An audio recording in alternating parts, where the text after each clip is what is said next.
Katika kurasa za historia ya Uislamu kuna majina ambayo yakitajwa moyo husimama kidogo kwa heshima na macho hujaa taswira ya ujasiri usioyumba. Miongoni mwa majina hayo kuna jabali lisilotikisika, simba wa jangwani, nguzo ya haki, Umar bin Khattab radhiallahu anhu. Karibu sana katika simulizi kumhusu mwamba huyo hapo. Jina langu ni Abdullahi mwana Maalim Mashi. Karibu tuwe sote. Huyu si mtu wa kawaida, huyu ni mtu ambaye hata shetani alipomwona akipita njia alibadilisha njia. Alizaliwa katika ukoo wa heshima wa Kikureishi, kabila la Bani Adi. Alikuwa mtu mwenye nguvu, mwenye sauti ya kuogopesha na moyo usiojua kuyumba.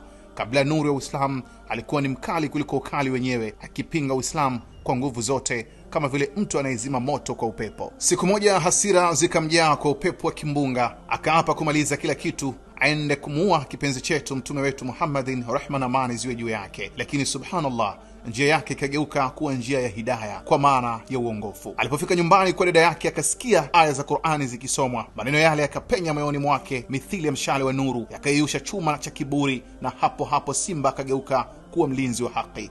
Akasema, nionyesheni Muhammad. Na siku hiyo mbingu zikashuhudia kuzaliwa upya kwa nguzo mpya za Uislamu. Kuanzia hapo Uislamu haukujificha tena. Umar aliswali hadharani, akatangaza haki bila ya woga, akasimama imara mithili ya mlima usiotikisika. Ndio maana akapewa jina la Al-Faruq, mtenganishaji wa haki na batil. Sahaba huyu Umar bin Khattab alipata nafasi pia ya kuwa khalifa katika dola ya Uislamu baada ya kuondoka kwa mtume wetu Muhammadin sallallahu alaihi wasallam, ambapo kabla yake nafasi hiyo ya ukhalifa alitanguliwa na Abu Bakar Siddiq radhiallahu anhu. Baada ya kifo cha Abu Bakar Siddiq radhiallahu anhu, Waislamu walihitaji mtu wa kusimama kama nguzo. Abu Bakari kwa hekima na upeo wa mbali alimpendekeza Umar kuwa khalifa, na Waislamu wakakubali kwa sababu walimjua si kwa jina tu bali kwa matendo yake. Hivyo Umar akachukua hatamu si kwa tamaa ya dunia bali kwa mzigo wa umma. Aliongoza kwa takribani miaka 10, na katika makhalifa 4 waongofu ni yeye ndiye aliyekaa madarakani muda mrefu zaidi. Katika utawala wake milango ya ushindi ilifunguka, Uajemi ikaanguka, Roma ya Mashariki ikatetemeka. Lakini ajabu ni hii, katika ushindi huo wote Umar aliishi maisha ya unyenyekevu kama mtu wa kawaida. Nguo yake ilikuwa na viraka, chakula chake cha kawaida, lakini haki yake ilikuwa kali kuliko panga. Umar bin Khattab radhiallahu anhu usiku alikuwa na ada ya kuzunguka mitaa ya Madina kuchunguza hali za watu wake. Kiongozi huyo, lakini pia mlinzi, khalifa, mtumishi. Huyu ndio Umar, moyo wa simba lakini huruma ya mzazi. Na katika maisha yake ya kifamilia, Umar bin Khattab hakuwa mbali na sunna ya ndoa. Alioa wake kadhaa katika nyakati tofauti, miongoni mwao wakitajwa ni Zainab binti Mad'un, Kulthum binti Jarwal na pia binti wa Ali bin Abi Talib aitwaye Kulthum. Ndoa yao iliunganisha na saba za vigogo wawili wa Uislamu. Katika nyumba yake alibarikiwa watoto wengi waliokulia katika malezi ya uadilifu na uchamungu.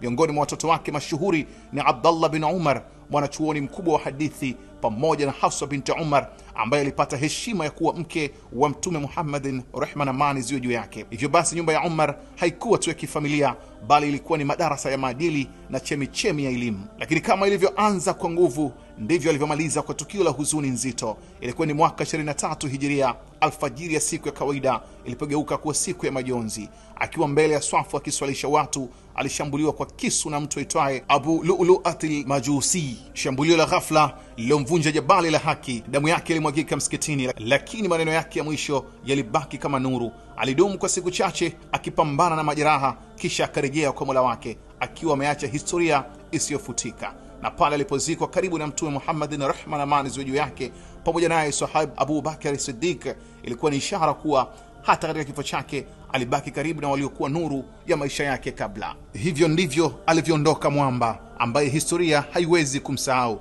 Umar bin Khattab si jina tu bali ni somo la ujasiri, dira ya haki na kivuli cha uongozi wa kweli. Na mpaka leo upepo wa historia unapopita unasikika ukisema, hapa alipita Al-Faruq, mtenganishaji wa haki na batil.